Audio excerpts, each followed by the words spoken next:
How's it going today?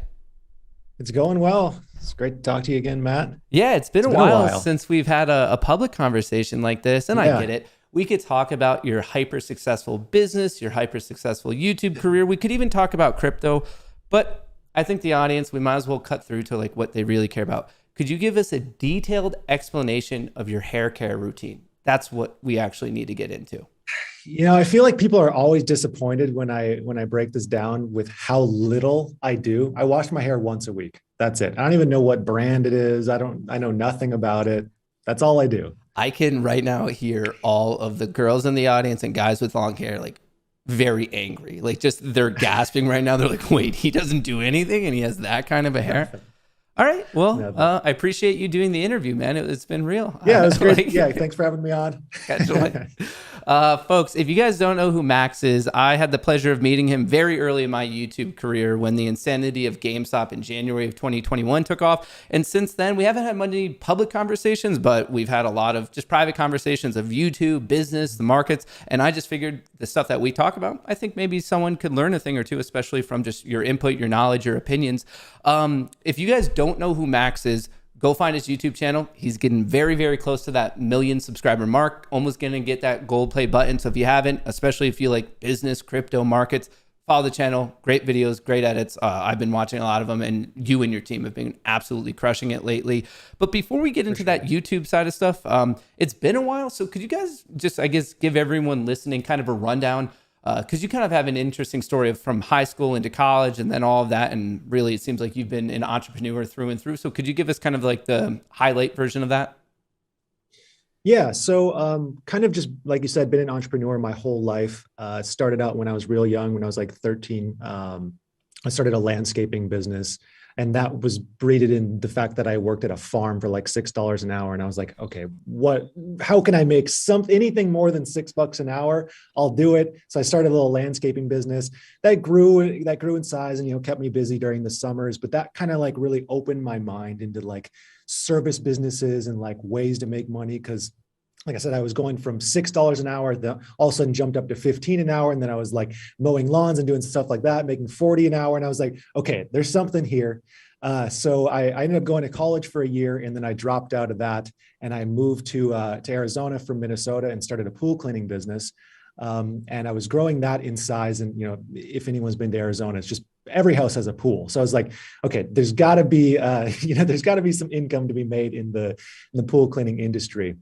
So I was growing that business, and I was working part-time at a moving company while I was growing the business and kind of figuring stuff out because it was slow to start. I got no clients like the first 2 months of starting this business. I had no idea what I was doing.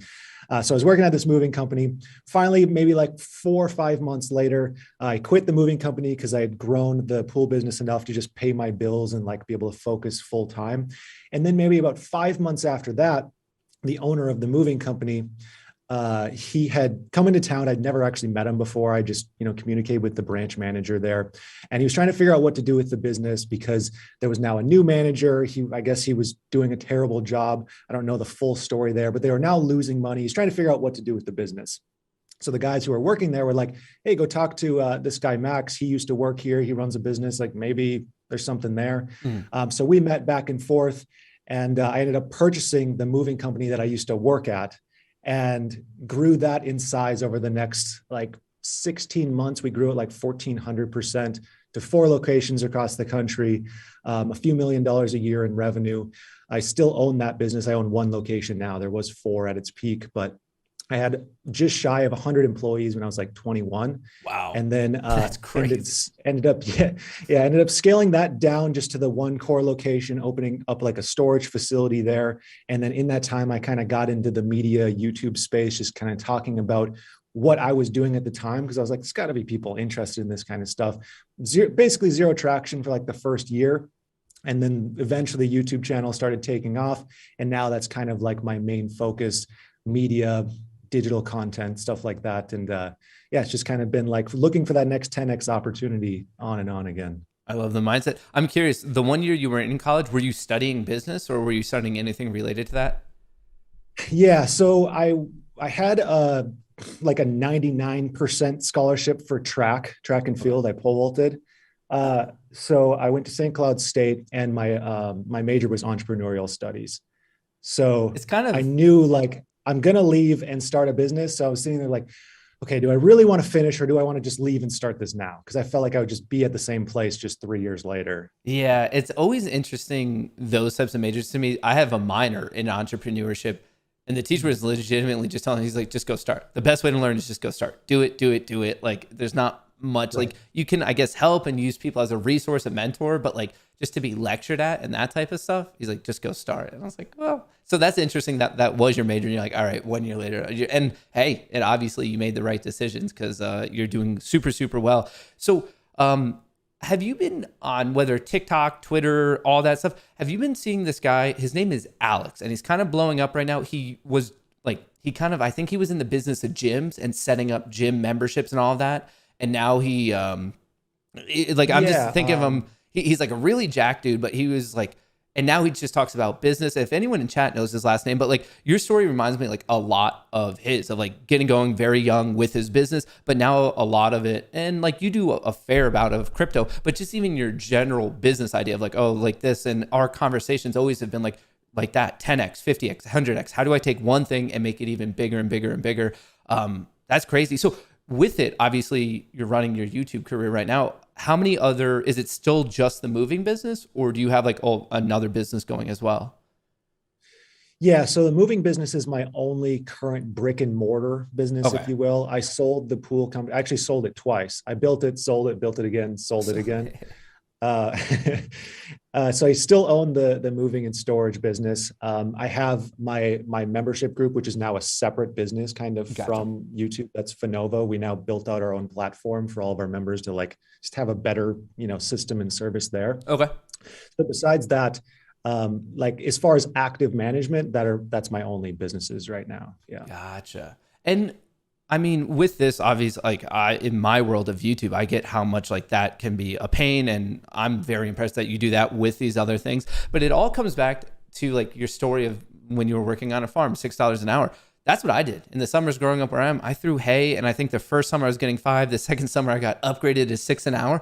When you do farm work for less than $10 an hour, like this type of work, I get it. It's hard work, but it's a different type of hard work. And I was like, I will take this stress and this type of stuff so much more than working my ass off 10 hours a day to get $60. And that's before taxes. Well, I was paid under the table, so that didn't really matter. Same. But yeah, Yeah. hypothetically, if I paid taxes, that would have been even worse.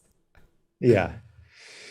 Yeah, I think that you kind of need that catalyst. You need that thing that's like, well, this sucks. Like this can't be, like you said, I'm going to work hard either way. So Mhm. why not, what's the risk really? The real risk is staying with that kind of stuff. Cause it's like worst case scenario, I go back to the farm or, wherever.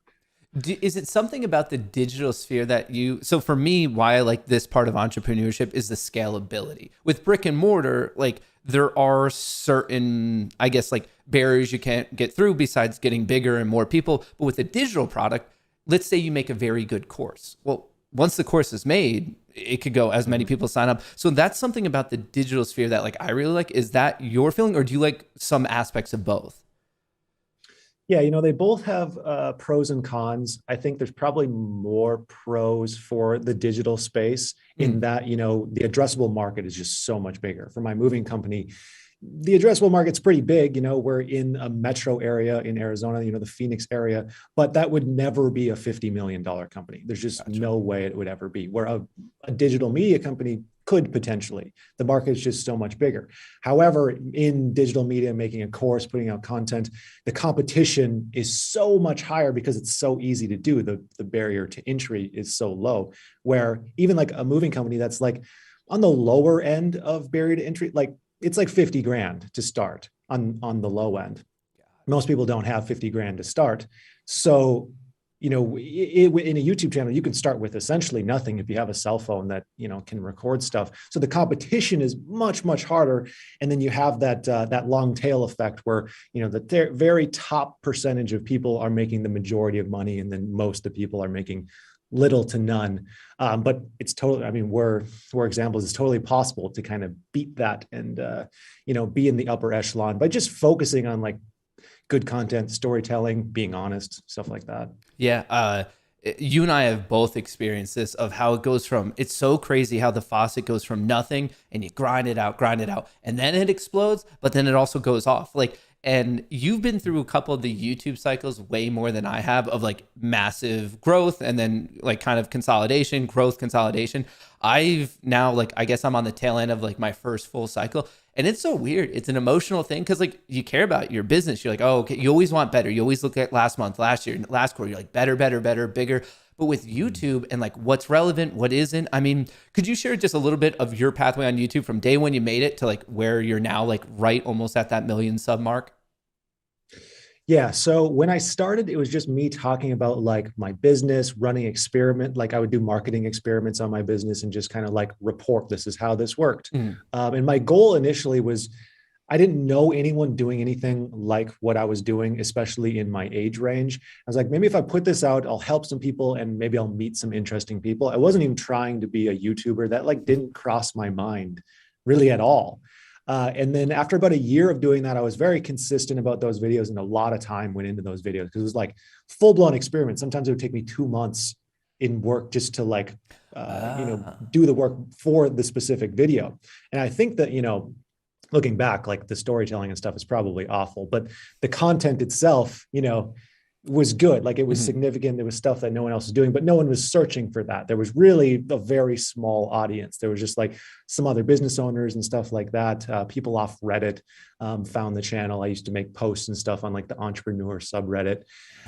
So then from there, after about a year, I kind of shifted to more general content when the pandemic happened, and there was all these business stimulus programs coming out.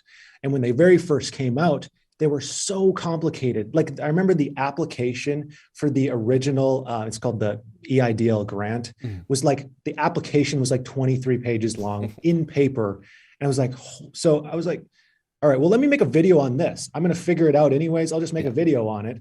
And that was like my first video that got a significant amount of views for the time. I want to say I got like 30,000 views in the first week or something like that. You probably felt so good. You're probably like, we've all been through that. Hit. Your first video that does well, you're just like, I am the internet. Like, you're like, I figured it out. It's such a feeling. Yeah. I was like, okay, something worked here. So then I was like, how can I like help the largest number of people possible within these programs? Because they did end up simplifying it, but they were still like insanely complex. There were so many questions, and the government was pretty bad about answering them. Most channels didn't understand this stuff. So I was like literally reading these like legal stimulus bills and like learned how to read this text and would digest it for videos and stuff like that.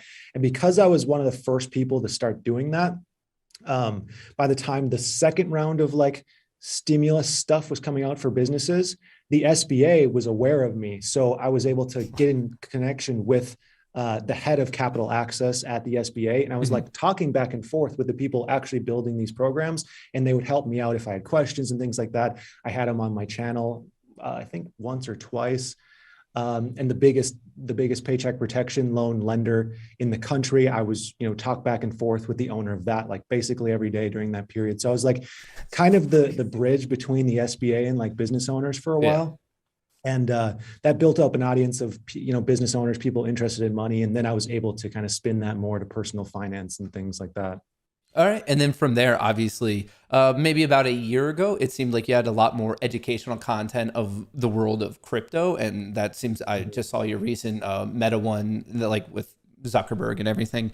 So what brought that about? Because you and I first met of just when you're talking about like, all right, you're filling a hole that no one else hasn't. And for me, I was just like, wow, I found GameStop interesting. It was going crazy. And I was like, I'll live stream it. I wasn't even a live streamer, but right there, it just like wasn't something that other people were doing. And that's where I kind of found my niche, and that quickly transformed into AMC. And then very similar to yours, actually. I feel like a lot of YouTubers, you start with a niche thing and you try to go more general. So right now we talk about business, finance, crypto, like anything that's really related there. So your pathway, you and I first met with AMC, GME, just retail, what's going on there. But that took you to crypto, and obviously it's done exceedingly well. So what made you do that pivot? Like what about crypto interests you? Could you just give us a little bit of your mindset there? Yeah. So personally, I always had a huge interest in like the equities market. Before I ever started the pool cleaning business or anything like that, I was obsessed with just finance, stocks, like reading about that. But I quickly realized like, okay, in order to make a lot of money with stocks, I have to have a bunch of money first. Mm. So then it transitioned like, how can I make a bunch of money? And then I can really start investing that money. So that's always been an interest. And then once I had people who were interested in that stuff, it was like, okay, well, let me start making content about this because this is what I was really excited about.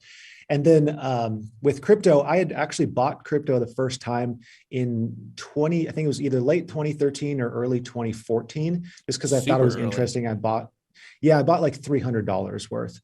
And it's actually locked away. I can't even access it anymore. Brutal.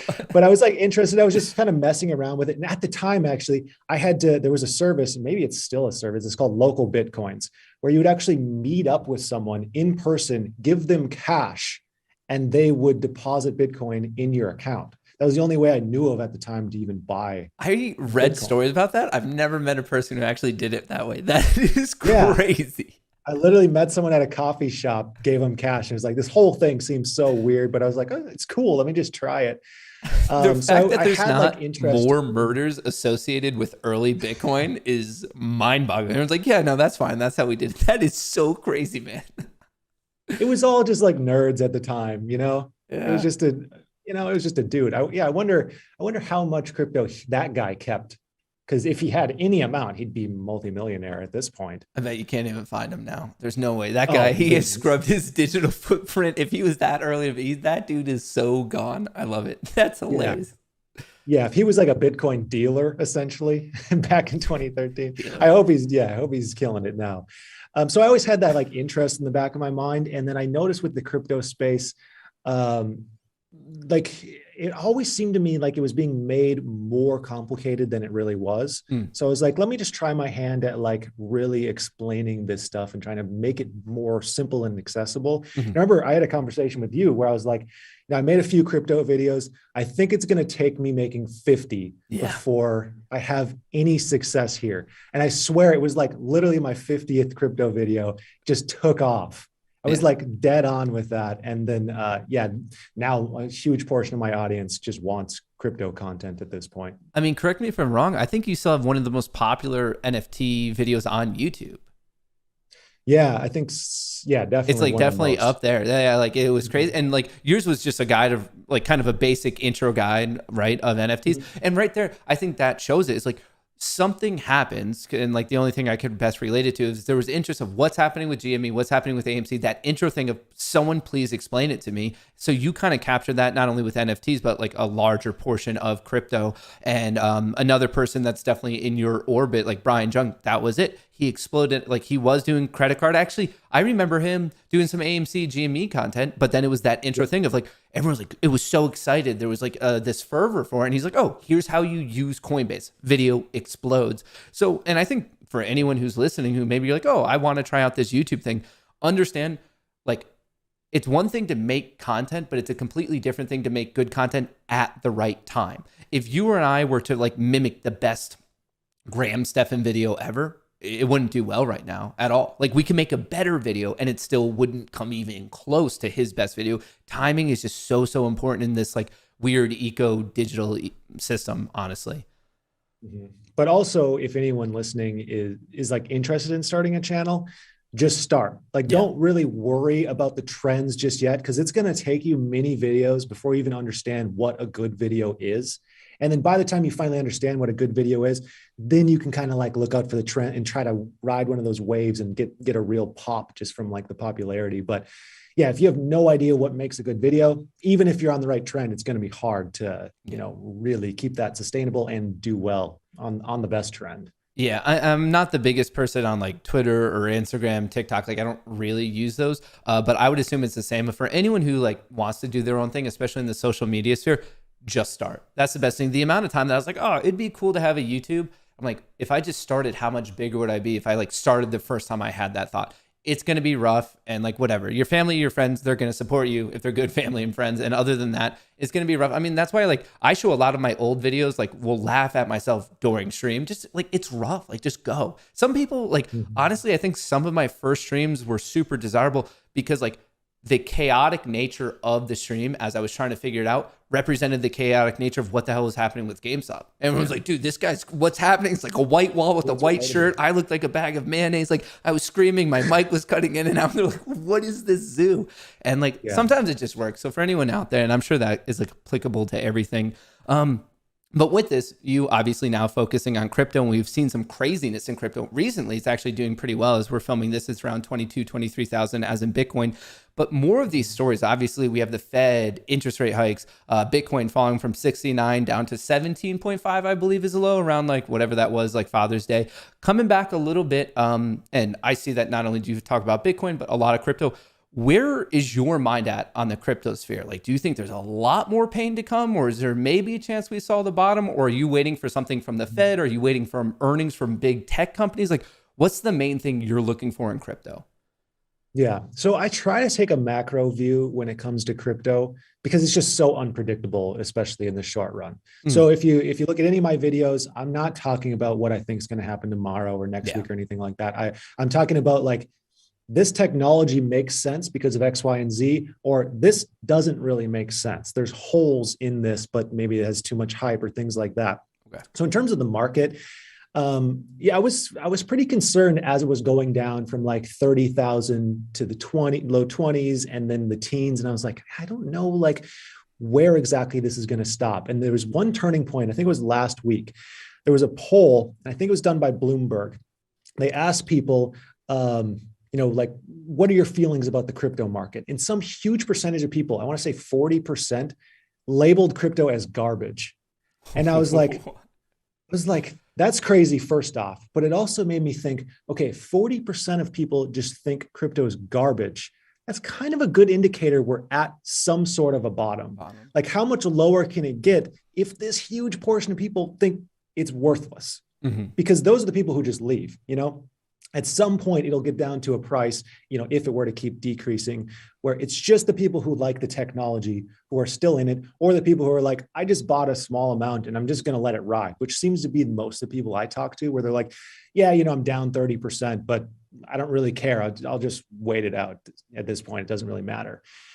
So I think it's hard to say if we already hit that, but I think we've gone around that point where it's like the people who are going to leave, the people who just hopped on to try to make a quick buck are generally out already. And you can see that just by general interest in finance, in general. Anyone who, or I guess the interest around earning money through stocks or crypto or any kind of equities or even the housing market, things like that. The interest is so low right now because people are just associating it with pain. And that's just a strong signal that like maybe that is the bottom. It might not, it could drag down slower, but I'd personally be surprised if we saw like major dips from here, because it's like people are kind of holding. Like at this point for me, if Bitcoin goes to 10 grand, I'll be in the same position, whatever. It doesn't, I'm the same. This is like, you're really just, I guess it's the same thing of do the opposite of the overall crowd. So like when everyone's panicking at it, you're like, that's kind of the time to look around and be like, oh, is this the time to actually buy? It's also reminded me of some recent comments from Kevin O'Leary of like, we got to see some blowups. And when you see blowups, probably the bottom's in. And he was, I believe his commentary, particularly on Voyager, I don't know if he said this about Celsius, of like, that's not a big enough player, but we're getting there. Like there are certain signs. And right now, all right, I think people in terms of doomsday with inflation and the Fed, we've heard it so much that I feel like this classic doomsday inflation thing, now this is priced in. We all know inflation is awful and whatever, the Fed's going to do what it's going to do. But even that stuff, like it seems like it's the same type of doomsday that I don't know if the market's reacting to it as much as it did previously. I mean, the actual low in the S&P 500 came in on an inflationary report that was lower than what we just got. Like we continue to stay higher, even though inflation's getting worse. So I think that's kind of there. But this idea of like, we had 3AC, we had Terra Luna, we had Celsius, we had Voyager. There are like big player, big money that's like locked up. So I know you've been paying attention to that. So Celsius, Voyager, unfortunately, I personally got caught up in Voyager. I wasn't on Celsius, but your thoughts on that? Like, are you in on either of those? Do you think they're like completely done? Should most people just be like, hey, that's like it sucks. It's unfortunate, but like, do you think they're gone? Do you have any hope for the Chapter 11 restructuring? Where are you at on that? Yeah, so I didn't personally have any money on Celsius or Voyager. I did in Anchor when that blew up. But yeah, in terms of the Chapter 11 restructuring, so I was looking back to like historical examples of this, and like the closest one is Mount Gox, and with that, people are just now starting to get paid back. It's been 8 years since that big collapse, and so what I think is going to happen, there'll be some kind of restructuring. I personally don't think, for people who have funds deposited in Anchor or Celsius, I don't think it's going to be total loss, but I also don't think it's going to be 100% recapture either. Okay. It's going to be somewhere in the middle there, and it's going to take a long time. These proceedings take forever, like could be easily multiple years. The only guaranteed winner are the lawyers. They're going to be racking up fees, making so much money on this. But I would be surprised if it was full loss. Doesn't mean it's not going to be a frustrating loss or even potentially significant, but there is still money there in both of these companies. Yes, they have debts, but like the money's there. The debate that really annoys me is the whole who owns this crypto debate. Does the company own it or does the customer? That's insane to me. That does, like, how is that even an argument? So that's going to be one big piece, like how the courts argue. And I really hope they argue in favor of the customer. Like, this is literally a customer deposit. How could that not, how is there any argument that it's not the customer's money? Like maybe the interest earned. I don't know. Yeah. There could be some additional argument there, but the deposit, I don't know. It's insane to me. So Same yeah, here. I really hope they make the right decision for that. Because if they don't, there's going to be zero trust in crypto institutions and any deposits if the institution owns your money that you deposit to. But yeah, I'd be surprised if it was complete loss. Yeah, I mean, I by no means speak legalese, but to my understanding, the same law firm is representing both Voyager and Celsius, and I believe their lawyer is like vehemently arguing that it is not the customers. They're taking the stance, and this is where it gets into the world of the SEC, Gary Gensler, and digital assets, and who owns what, and like custodial ownership. Is it theirs? Is it not theirs? And it's one of these things where like, I know people have been arguing now for years of crypto world needs more regulation. Where are regulators? You got to define this stuff. And obviously they move slow. They're moving slower than people want, but it is just ridiculous. And I wish I learned the whole concept, let's say particularly for Bitcoin, of not your keys, not your coin, way earlier on. Like I heard about it, didn't quite understand it.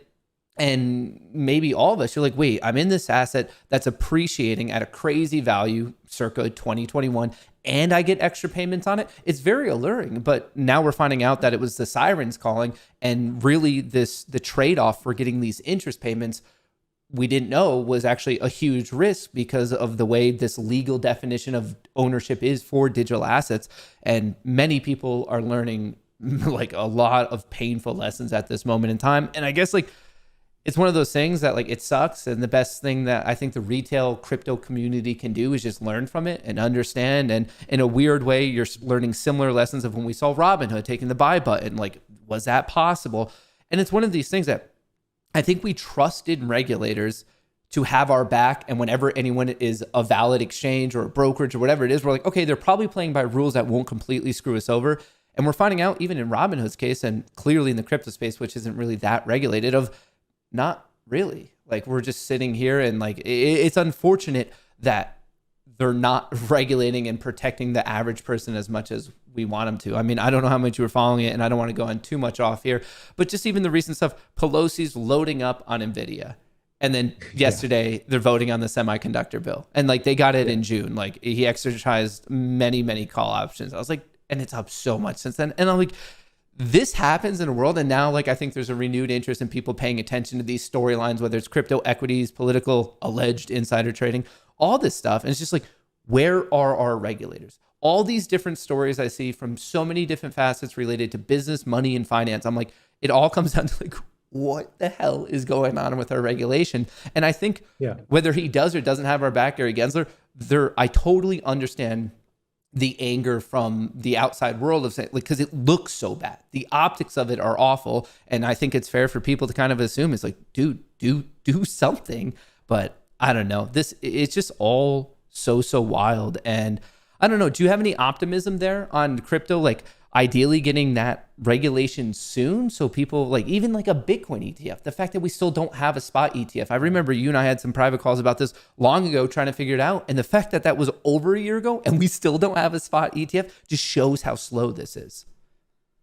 Yeah, in terms of the ETF, I have no idea what's going on there. It seems so obvious that it would be a thing. So I don't know. That's strange to me. In terms of regulations, I think we'll have regulations within the next 2 years. We'll have some kind of consumer protections. And really, if you look back in history, this happens with every single new financial product. It comes out, it's unregulated, there's a bubble, it blows up, and then there's regulations. And finally, there's consumer protections.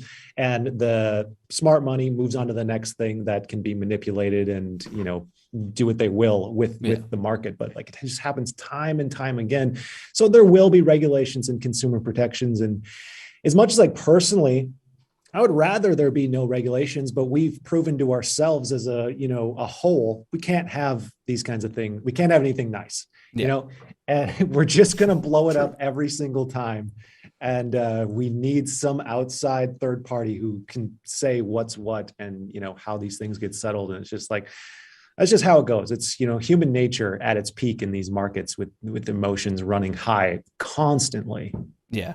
Now, I know this is a complete shot in the dark, but Gary Gensler recently had some commentary of the world of crypto. He said, Bitcoin is a commodity. In fact, that's the only one that they're like, clearly, it's not a security. This is A-OK, which makes me feel pretty comfortable in it, not getting completely screwed over by regulation. But with that, it sounds like all the other ones are potentially fair game. I know you've been following the Ripple case and people argue, no, Ethereum should also be there with Bitcoin. With all of that, do you think regulations are going to crush it, or do you think they're going to play a little bit more softball? Like, are you worried about your other holdings outside of crypto just from like a regulatory vantage point?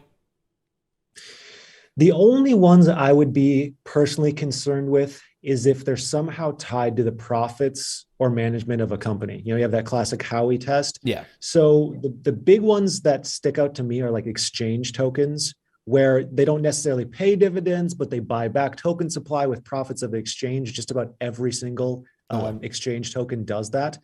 And it's kind of like a faux version of ownership.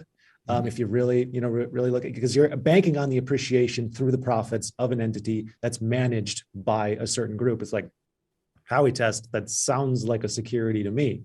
In terms of like an Ethereum or most like major layer ones, I find it hard to argue that those are securities or that they fail the Howey test personally.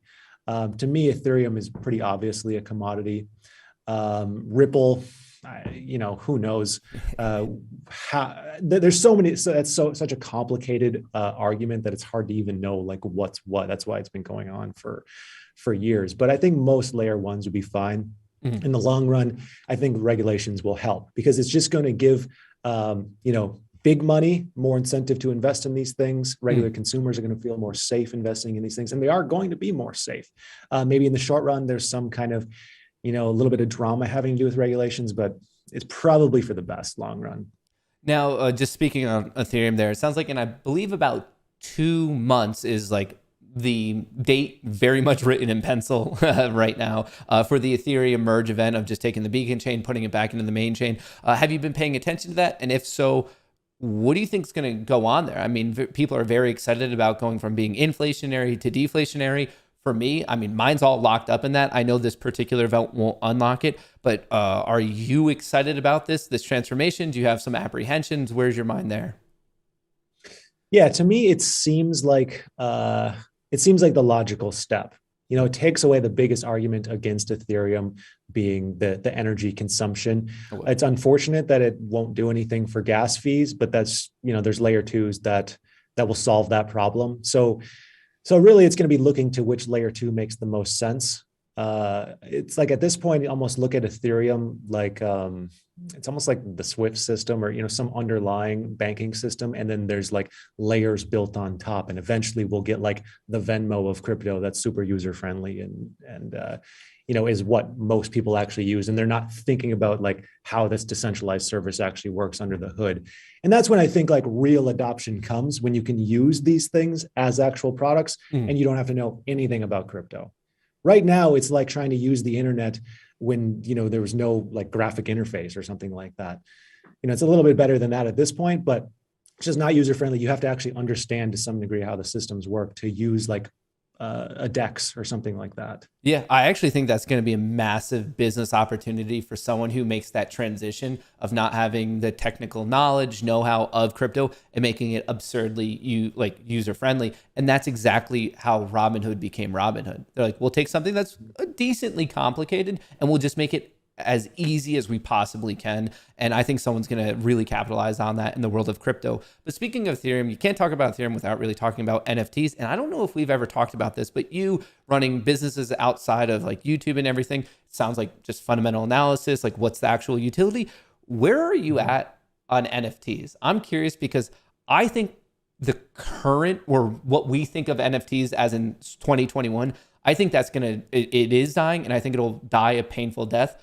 But I think NFTs are actually going to come back just like kind of with a new twist on it and like more of an emphasis on true utility.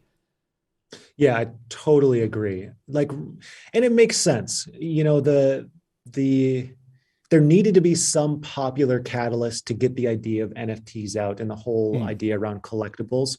It makes sense. Like, it's flashy, it can be big, people can attach their name to it.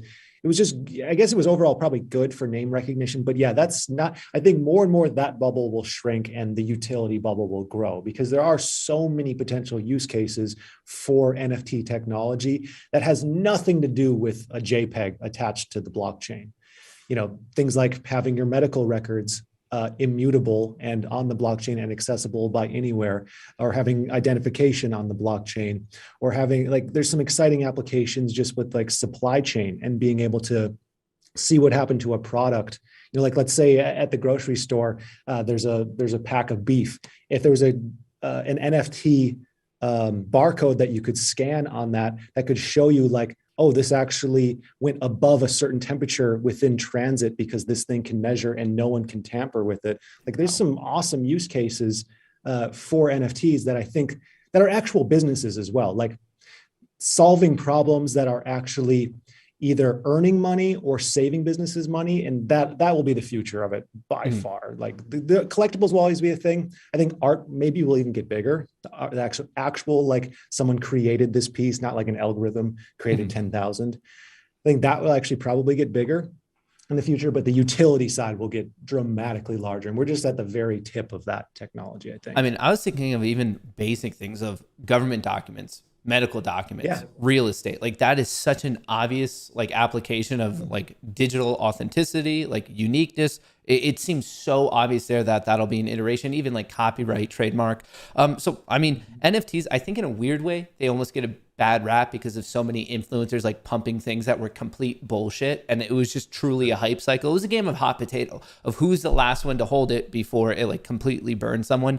And I think that leaves a bad taste in people's mouth. And then you couple that with the sell-off in crypto in general, that like I was like, oh, okay, so it might take some recovery, but the technology of truly what it is, I think it's going to come back, and we might see a little bit of difference. And I know a bunch of gamers and stuff, they don't like it really in terms of like skins for games, but like to me that seems like a natural connection. And I get it, they don't want the profiteering thing. Actually, Minecraft just came out this morning and they banned NFTs. That was a news that dropped today, and I was just like, I don't know. I think it's going to take off. I think the gaming community is against it, and I kind of understand it. But there's already like a multi-million, if not billion-dollar market for like skins in Call of Duty or Halo or whatever it is. I was like, it seems natural, but it'll be interesting to see the cultural pushback from gamers.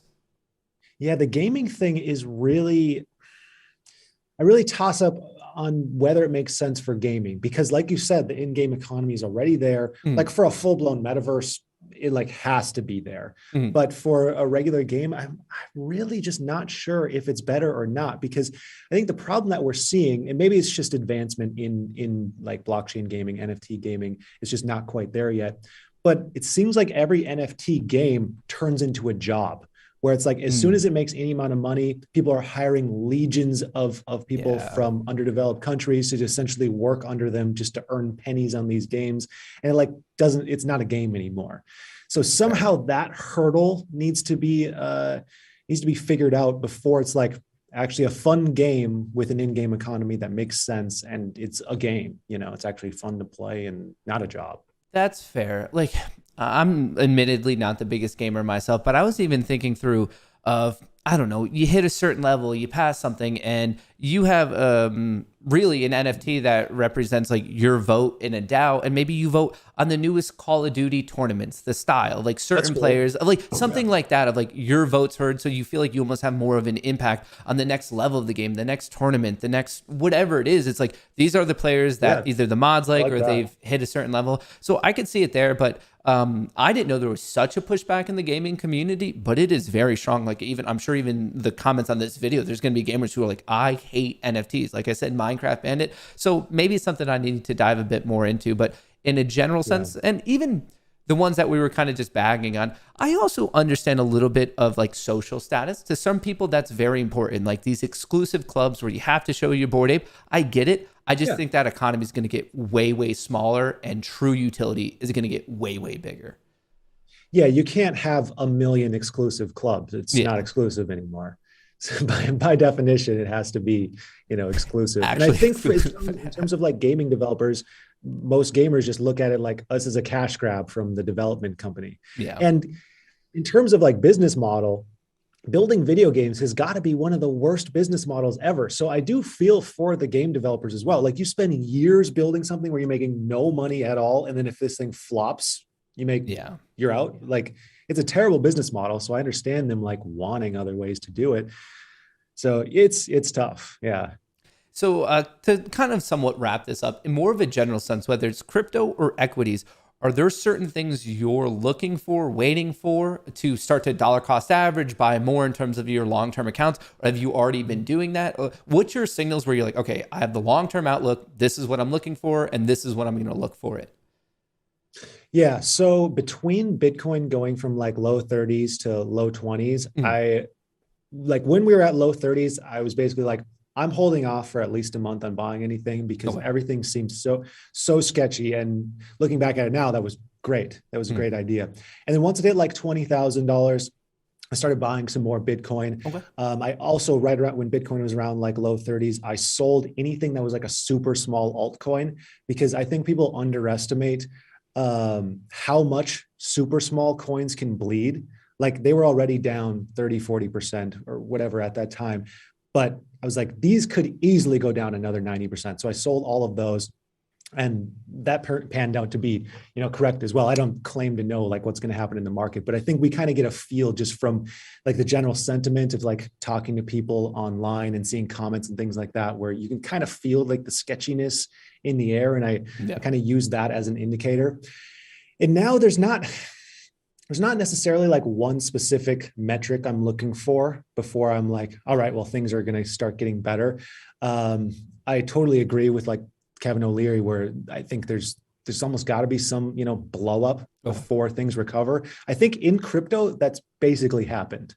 I think the super sketchy stuff has blown up. I think people underestimate how big the Anchor Protocol UST blow up was. I mean, that's massive. If you compare that to like any other blow, it's one of the largest collapses in financial history.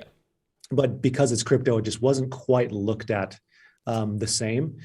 So that was huge. In the equities market, I'm really conflicted because it's like there hasn't been anything like that. And there's really not any great deals that I'm finding either. Like I've made a couple little buys here or there, but there's nothing where I'm like, yeah, I would think in this time there'd be more deals than I have money. But I look pretty frequently. I'm still like, there's nothing that really is like, this is a no-brainer buy for me.